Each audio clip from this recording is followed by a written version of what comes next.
Amidst the majestic Appalachian Mountains, there are unique and heartfelt stories about foster care and adoption. There is a healing element to telling one's story, not just for the one sharing it, but for the one who might need to hear it.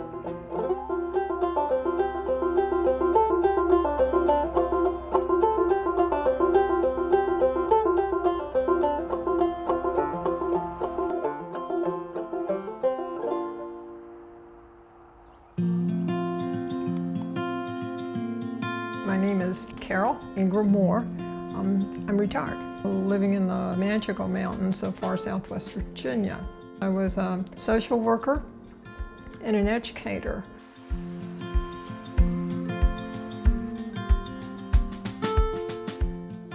I'm Roberta, and I was a social worker in child welfare for 25 years.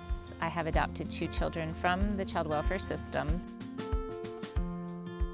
I grew up in Western Pennsylvania and attended undergraduate there, and then I came to the mountains of North Carolina to attend graduate school. My name is Kay Weitzman. I'm originally from Eastern Kentucky. I've been a social worker, LCSW, probably the last 23 years. And that's how I became acquainted with the foster care system here in Southwest Virginia. Since I was really very young, I always just felt passionate about helping people and seeing kind of the inequity in people's lives and wanting to find a way to balance that a little bit, and really just feeling passionate that every child deserved to feel safe and loved and have the opportunities that they should have. Many years ago, in the 60s, women didn't really have a lot of choices for what profession they were going to go in. It was going to be teaching, or it's going to be social work. And I chose both. And absolutely love working with people. I just love working with, especially with children. I have a lot of family who have a lot of depression, and an incredible amount of friends and family who have substance abuse issues. And basically I wanted to be able to bring something back that would help that problem. I think Eastern Kentucky and Southwest Virginia are both really underserved. In this community, we see a lot of substance abuse. There's domestic violence, and there is mental health issues, so they all are very interwoven. I think in our area, one of the main reasons, well, 2 pretty big reasons. One is substance abuse, and the other is just poverty. There's sort of this misconception that because a family's poor, they can't parent their children, and that's really not the case. At least my experience is that there's a lot of support to try to help that family provide for their children if they're open to receiving services. People have a lot of children, and not always jobs or 2 parents to work and feed the kids, and a lot of times that's a case for removal. And you know, it's a little bit of that snowball effect is what I see, that things start to get worse and worse. So you've got parents who maybe are maintaining, sort of living paycheck to paycheck, and someone loses their job, and then they become depressed, and then they turn to substances, and then things snowball from there. Substance abuse is so prevalent in our part of the world here, and there's a lot of different arguments about why.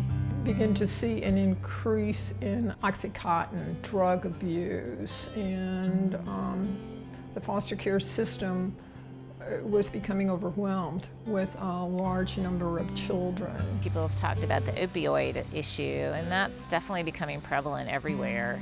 I know that there have been an increasing number of infants that are coming in to care because of that.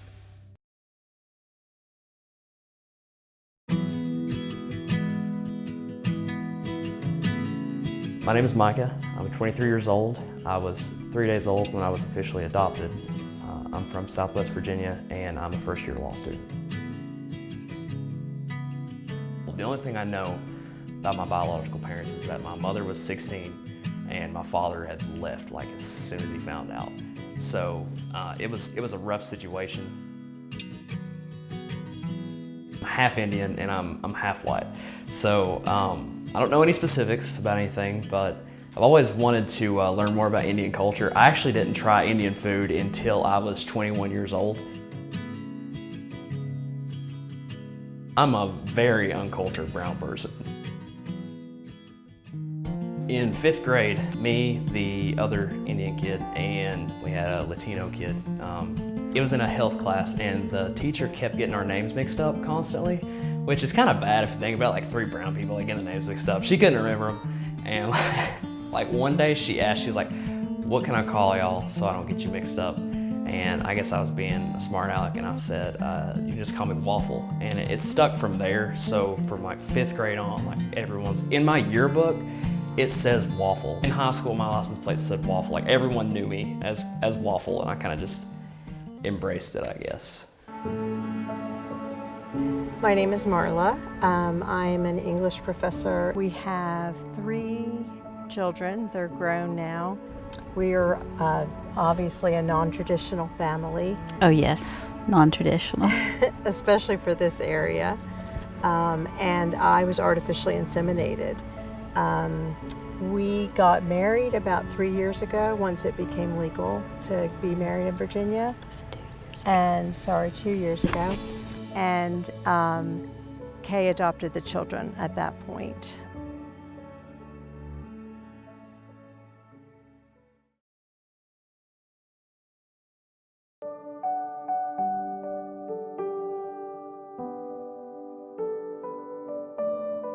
My name is Malin. I am currently 16 years old, and I was adopted from China. I'm a little bit confused, Mom. I don't quite know, what does Ping Xiao stand for? Like, what is it? Like, I know it's my middle name. When we got your adoption papers in China, your name was Ping Xiao. So when we got to the orphanage, I asked someone at the orphanage, I said, "Tell me about the name Ping Xiao." And she said that Ping meant small because you were very tiny, and you were very tiny. I'm still very tiny. And Xiao was just a very common last name. Very general last name in China, and that was given to you by the folks in the orphanage. We didn't want to just take that away from you as far as your identity went. And so we were like, okay, we'll keep this as a part of your name to honor, you know, what we know about you from China. I guess one of the ways that I've coped with my birth parents not being in my life, you know, like for a while I was like, what if they're alive? But I never really was interested in seeing them. It was just a what if they're alive. And then somewhere along the lines, the what if they're alive turned into, well, they could already be dead. And I don't really know where that comes from. So maybe it was just easier for me to think of them as dead. I really don't know.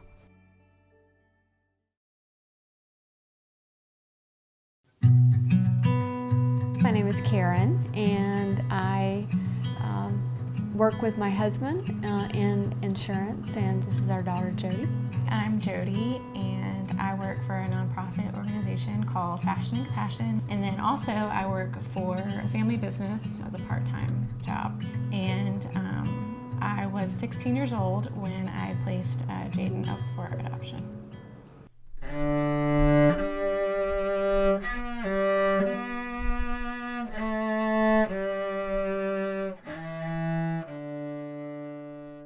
We went through a Christian adoption agency. Basically, I just looked through families, different families, and I came upon Alicia and Jim. They just stuck out to me the most. They had faith, so that was important to me. Love that they were not too far away. We had an appointment to meet Alicia and Jim, and this was the first couple. When I met them, Alicia is just a very soft spoken, very genuine, loving person, and Jim is the same way. It's just their heart just caught me, and I knew right then and there that was it. I didn't need to look any further. We fell in love with them from the start. I think that was the Lord kind of guiding our hearts, you know, making that decision. And that decision too it was all of us. If she had had any reservation, then, you know, we would have gone another direction. But so we had to all be in one accord on that. A few years ago for my birthday, my birth mom gave me this beautiful watercolor of a cello, since that's my favorite instrument. It's really special to me. So this is Jaden's birth mom and her husband at their wedding, and Jaden was part of the wedding. She handed out programs and welcomed people. This is a painting I made soon after we got Jaden. It's kind of a representation of God, our Lord, in the forefront of this process, and us, the parents, are a little bit more in the background, and Jaden's here in the front and center of the whole picture. With her little angelic halo. Mm-hmm. Kind of looks like her a little bit. Mm-hmm. I'm personally thankful that she's musically talented because I love music as well. The song I'm going to play is an original song called All For You. I think it's time for me to kiss my broken heart goodbye. I can't start with pains and baby girl. I have been singing since I was probably 6 years old. I took voice lessons, I was in recitals. I grew up in church singing most of my life. And I've commented a lot of times that her personality is a lot like Jody. Jaden is awesome, and I relate that to Alicia being her mother. Even Jim, I want to give him credit, but I think the environment has made her to be this wonderful girl that has allowed her just to grow and flourish. And so it's just a joy for me to see her grow up and see the woman that she's becoming.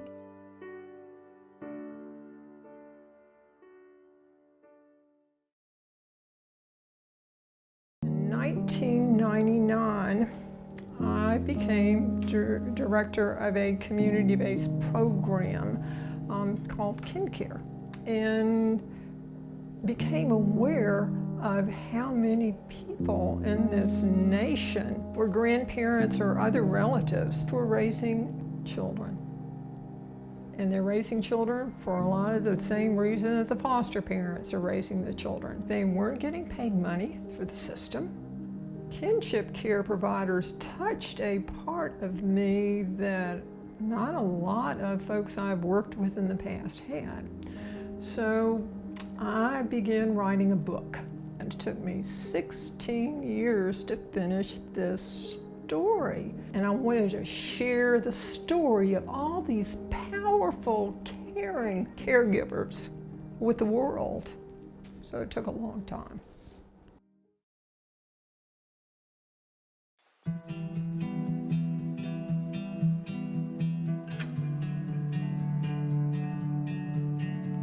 My name is Jimmy. I'm a professor of English, teach English teachers.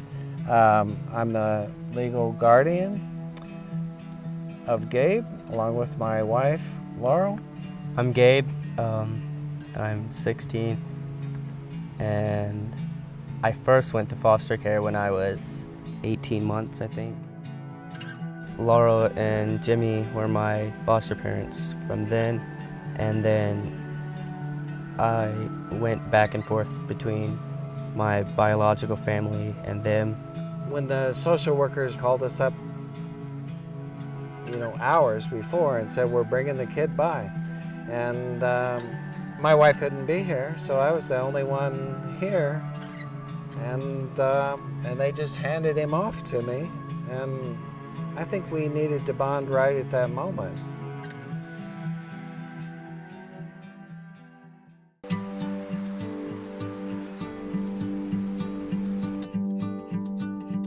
Hi, my name's David. Go ahead, Carolyn. This is little boy Zach. This is Zach. Big boy Zach. I'm the eldest son. And I'm Joel. And rock star Leah. No, baby. Oh, you're Leah baby, okay. And baby Leah. And you're Care Bear, right? That's my nickname. That's your nickname, yeah. But really, you have to keep an eye on Kitty. Oh, I do? Yeah, because she would run. Is she naughty? Carolyn was 18 months when she come to live with us. And then Leah came when she was 4 months. 4 months old. And they are biological sisters. And then Aiden, we just finished the adoption actually on May 30th.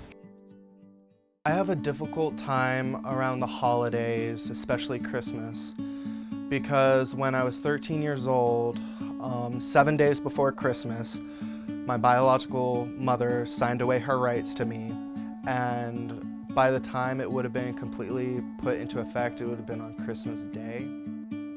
Grief it is a continual journey, and that there are times when you re-grieve, and there were definitely times when I can remember thinking, I wish that I was their biological mother. Not so much for me, but maybe for them, because I think part of an adoptee's emotions is sometimes feeling like, why did my birth parent not want me? And I didn't want my children to ever have to feel that kind of rejection or pain. I feel very blessed to have my husband who welcomed adoption with, equal love and passion.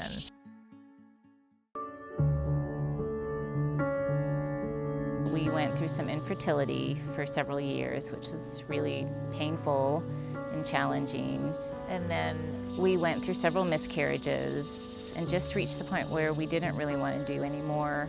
I went through definitely a grieving process, and it was even twofold because I was working in child welfare and seeing a lot of parents who weren't taking care of their children, and that was really painful. And so I did seek out some counseling to just sort of process some of that grief. My name is Molly and I'm 9 years old. I came home forever on July 16, 2018. My name is Katie. I am 30 years old and I stay at home and take care of our 9-year-old daughter, Molly. My name is David. I'm 35 years old. I've been in the Army for 11 years now. My real mom, well, that's the one that didn't really feed me a lot. And then my second one was my nanny. She also didn't feed me. The third one was because of my behavior, and the last one is because they didn't want me no more. I think the ones that probably were the most hurtful are the children who you saw the system fail.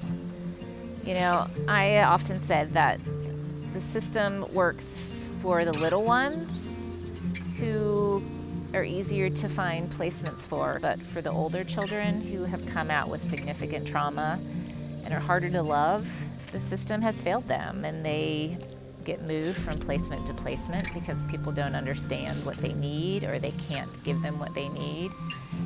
And I think sometimes the system just puts more trauma on them.